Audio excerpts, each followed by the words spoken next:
ॐ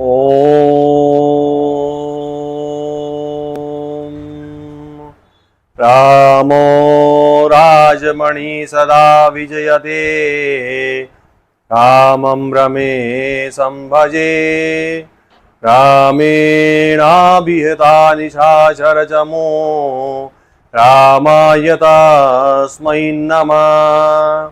रामानास्ति परायणं परतरं रामस्य दासोऽस्म्यहं रामे चित्तले सदा भवतु मे भो राम मामुद्धर। राम रामेति रामेति रमे रामे मनोरमे सहस्रनाम ततुल्यं राम नाम वरानने। माँ जगत जननी राजराजेश्वरी पराम्बा माँ दुर्गा देवी के नवरात्रि के महानवमी के अवसर पर हम कल विजयदशमी के त्योहार पर धन वृद्धि के उपाय तथा व्यापार प्रतिष्ठान किसी प्रकार के विघ्न बाधाओं में आने वाले रोग दोष को दूर करने के उपाय हम आपसे चर्चा करेंगे। इसमें विजयदशमी विजय का प्रतीक है। बुराई पर अच्छाई तथा न्याय व धर्म की राह पर चलाने वाला हमारे को एक दिशा दिलाता है तथा इस दिन 10 बुराइयों को हरने वाला हमारे को दशहरा जो काम क्रोध मद लोभ मोह अज्ञान अंधकार इनको हमारे जीवन से दूर करना चाहिए। विजयदशमी को हम इन 10 जो अंधकार में जो रूप है उनसे हमारे को छुटकारा मिलना चाहिए। इसमें हमारे को शमी पत्र की पूजा करनी चाहिए। जिन लोगों को शनि की साढ़े लग रही है उन सभी लोगों को उन जातक को शनि वृक्ष शमी की पूजा करनी चाहिए। उसमें कल एक अद्भुत संयोग है कि कल शनिवार ही आ रहा है, तो इन जिन जातकों को शनि की दशा लग रही है या शनि की साढ़े है उन सभी को ये प्रयोग अनिवार्यतः करना चाहिए। तथा जिनको व्यापार प्रतिष्ठान धन वृद्धि तथा किसी ऊपरी बाधा का प्रयोग किया गया है, किसी को रोग दोष है या किसी शत्रु ने परेशान कर रखा है, उन सभी का शमनार्थ करने हेतु उसको विशेष प्रयोग करना चाहिए। उसमें कल शनिवार है। शमी वृक्ष के पास 1 फुट का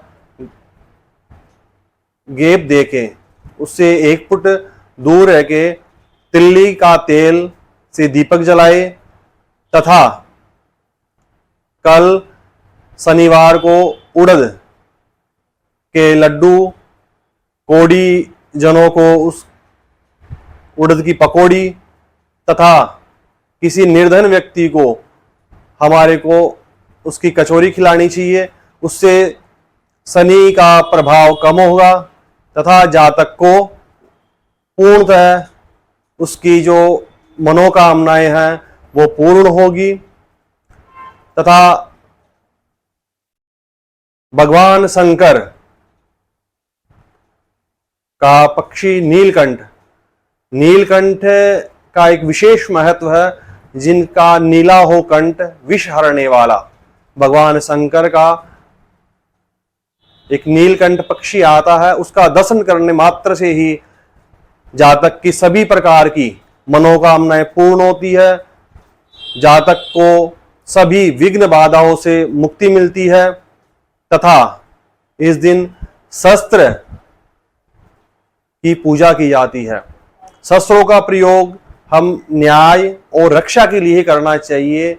इसके अलावा हमारे को शस्त्र का प्रयोग नहीं करना चाहिए। जैसे माता ने महिषासुर का वध किया तो शस्त्रों के द्वारा किया, तथा मर्यादा भगवान पुरुषोत्तम राम ने रावण का वध किया तो वो भी शस्त्र के द्वारा ही किया।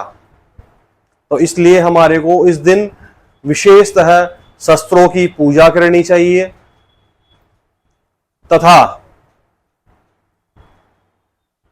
किसी को विघ्न बाधा आ रही हो, शत्रु परेशान कर रहा हो, किसी की नजर लग गई हो, व्यापार नहीं चल रहा हो, दुकान बंद हो रही है, किसी लड़के लड़की का विवाह नहीं हो रहा है, तो उसको शमी की पूजा करनी चाहिए।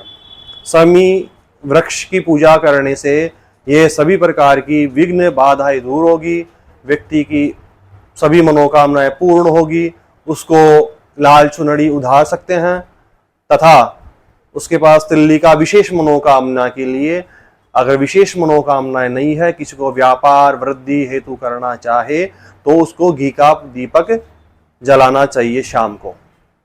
उसके साथ उसको किसी को नजर लग गई हो तो एक नींबू लेके अपने ऊपर 7 बार घुमाए तथा उसको चारों दिशाओं में छोड़ दे, तो उससे उस व्यक्ति की जो नजर लग रही है या किसी की बुरी दृष्टि है वो सब दूर हो जाएगी। तथा किसी व्यक्ति को आत्म जागृति हेतु, आत्म कल्याण हेतु एक विशेष अनुष्ठान अगर कोई व्यक्ति करना चाहे तो उसको दशहरे के दिन से ही शुरू करना चाहिए, जिसमें उसको विशेषतः सिद्धियां प्राप्त करने के लिए एक विशेष संयोग होता है, अद्भुत संयोग होता है। जिन लोगों को शनि का प्रभाव चल रहा है उसके साथ साथ आप उस दिन भगवान श्री राम की विशेष अर्चना भी कर सकते हैं। जिनको भूमि विवाद हो, किसी प्रकार का आपको कोई परेशान कर रहा हो, कोई शत्रु परेशान कर रहा हो, तो आप सायंकालीन भगवान श्री राम का राम रक्षा सूत्र का पाठ आप कर सकते हैं। तथा आपको किसी दुश्मन ने चारों तरफ से घेर लिया हो, आपके व्यापार पे किसी की नजर लग गई हो, आपका व्यापार बढ़ नहीं रहा हो, तो आप श्री राम दूत हनुमान जी का एक विशेष प्रयोग कर सकते हैं। मध्यकालीन रात्रि में आप एक चमेली का तेल के साथ दीपक जलाए तथा लाल वस्त्र पहनकर भगवान हनुमान जी की विशेष आराधना करें तथा लाल आसन होना चाहिए और लाल फल ही होना चाहिए, और आपको एक सुंदरकांड का पाठ पूर्णतः तन मन और धन से भगवान हनुमान जी को सुनाना चाहिए। जातक की सभी मनोकामनाएं, किसी भी प्रकार का कष्ट हो, जातक को व्यापार में वृद्धि हेतु, रोग दोष शमनार्थ हेतु, व्यापार प्रतिष्ठान में वृद्धि हेतु किसी व्यक्ति की विशेष मनोकामनाएं अगर है तो उसको कल लाल बूंदी बनाकर गरीबों को बांटना चाहिए। भगवान श्री राम का जो ये सत्यता और विजेता का प्रतीक विजयदशमी सभी देशवासियों के लिए एक विजय उल्लास का पर्व है। सभी संपूर्ण ब्रह्मांड के जो जीव है, जगत है, चराचर है, उन सभी को विजयदशमी पर्व की बहुत बहुत बधाई। आने वाले विजयदशमी पर सभी को हर्षोल्लास से मनाना चाहिए तथा अपने में एक आत्म जागृति प्राप्त करने हेतु, आत्मकारक अध्यात्म की तरफ जाने हेतु आपको सभी लोगों को विशेष अनुरोध, हिंदुत्व का नारा देते हो, जय श्री राम, जय जय श्री राम।